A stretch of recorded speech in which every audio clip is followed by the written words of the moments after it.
Yeah, we're going to kick it off. I usually do with the NFL first. This time we're going to go to college basketball, John. It's Final Four. I mean, how do you not do that, right? And tonight is the game, and it's going to be really, really awesome. I'll tell you what's really impressive. We talked about this last week, the fact that there were 4 number ones going up against each other. And by the way, those were great games. I felt like every one of those games, there were stretches where one team was beating the other by a significant amount, but then all of a sudden that got closed down again. And I thought it was really, really impressive. And it's not just what I think. I'm taking a look at what the ratings were, John. The best ratings they've had in 8 years. So not so bad. 15+ million folks viewing the Final Four. Really exciting basketball. I think it was great. You got an opportunity. Boy, that game, the game that really stood out had to be the Duke game, though. I mean, it was to see, the best player in basketball out there, and unfortunately towards the end wasn't able to stay up on his leg well enough because his knee hit the ground. He didn't look like he was feeling as great as he would want to be.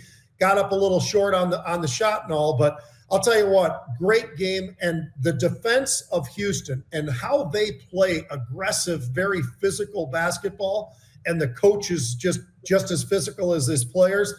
I thought it was really a fun one, John. I thought they did a great job, and now we're down to Florida going up against Houston. I think this could be, it would have been right no matter who's playing who. It would be just a phenomenal matchup. I think this one should be great. Florida likes to run and gun. Houston likes to hold people down. They have defense and they're aggressive. This should be a really fun game again. And I'll tell you what, don't turn off your TVs if at some point in the second half somebody's up by 10 or 12. That can change that fast, just like it did with Duke and Houston the other night. Yeah, and I'd say, Pete, because I was watching both games, Florida, Auburn, and Duke, Houston, and Duke was beating them and beating them in the first half. And then all of a sudden, Florida turned on the threes. And when they turned on the threes from those 2 guards, it was lights out.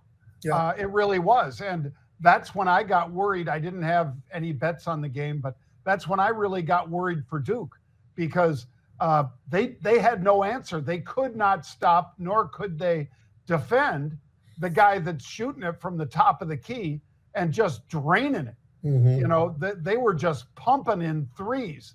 So you can come back from 12 points with 4 shots, obviously. And they narrowed the lead going into halftime. It was still 6 points or so, I think, going into halftime. But then second half, all those threes start raining again. And like you say, Duke had been banged up a little bit. So it was a great game. I love seeing games like that where it's not just slam dunks and it's not just 3-point shooting. But the threes made a big difference in the Duke game. I'll tell you, that Cooper Flag is so fun to watch, man. If you just isolate on him as you're watching the game and all the movement that he has, and he's unselfish, he's willing to give the ball to a guy who's maybe got a better shot usually than him. I mean, really, really special to watch that team and what they're able to do. And by the way, they do pretty well on NIL money, John.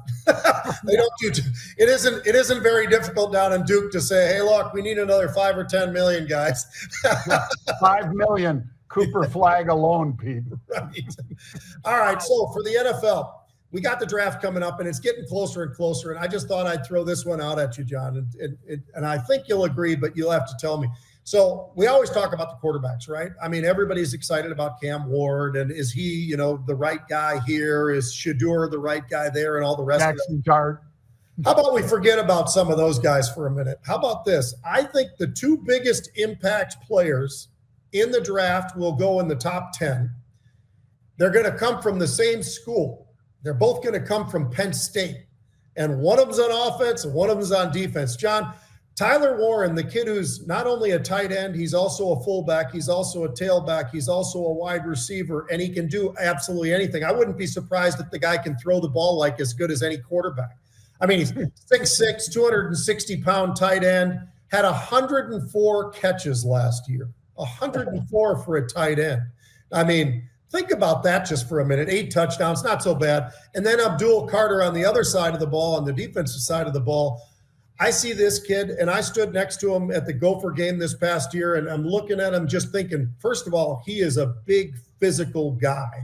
he also has incredible speed, John. I mean, he's 6'3", 250 pounds. He brings it from the outside. He had 23 sacks in the last 3 seasons, 61 pressures this past year. He reminds me a little bit of Micah Parsons. And I'll tell you what, if somebody had to be able to do it again, I'll bet you Micah Parsons would have been a different level pick even than he already was.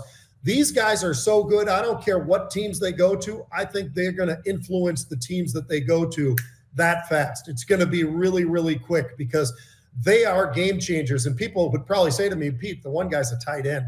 How much is he going to throw this guy the ball 100 times? He's going to catch it 100 times.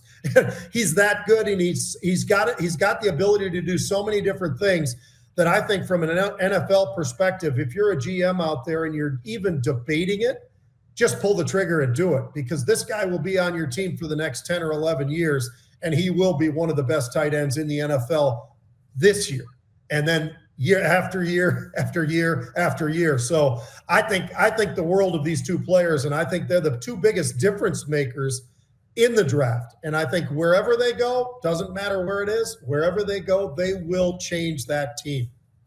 Well, the Bowers, Pete, from Georgia, the tight end, he was a special player, and he immediately made his team better, I thought. Yep. So I can't help but agree with you on the Warren, the tight end from Penn State.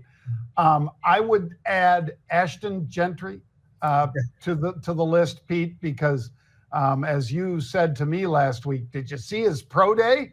I mean, for all the world, the guy looks like King Henry, except with even more speed. Mm-hmm. I mean, the kid is just a beast physically, and he runs lower than obviously, because he's not quite the same physical size as King Henry, but he is a very special player and a real difference maker. He will not be sitting the bench at all unless it's after a 100-yard touchdown run and they need to give him a break, because that kid's not playing behind anybody that I've seen in the NFL. No. So I think he's a huge difference maker, Pete. And I think Travis Hunter, huge difference maker on whatever team he's on, because he will. I've seen him playing 3-on-3 basketball at Colorado when I've been out there, Pete, just in the gym. The kid is a beast. He can jam from, anywhere within the paint. He's going to put it up and jam the ball. He just needs one step. Yeah. So the fact that he can elevate like that, the fact that he can play both ways and have that kind of endurance, he's not going to play both ways in the pros. Nobody does. He could on specific, like in a particular quarter, could he play both ways? Yes. Is he going to do it for the whole game? No. He's too valuable, and they can't risk him.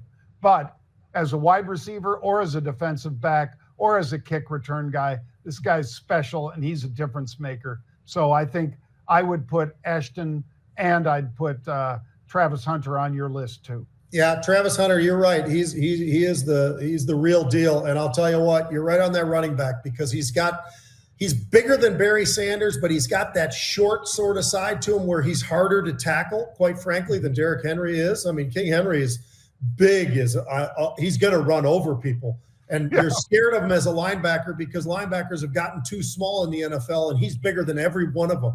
Every one of them. There's not a linebacker who's as big as he is. So that's why he is the king. But I'll tell you what, this guy's physical shape that we're talking about here at Boise State, I mean, he made other teams just look bad because he's that good. I mean, the whole team. So it's impressive what he can do as well. So I don't disagree with you. I think those are two great names as well.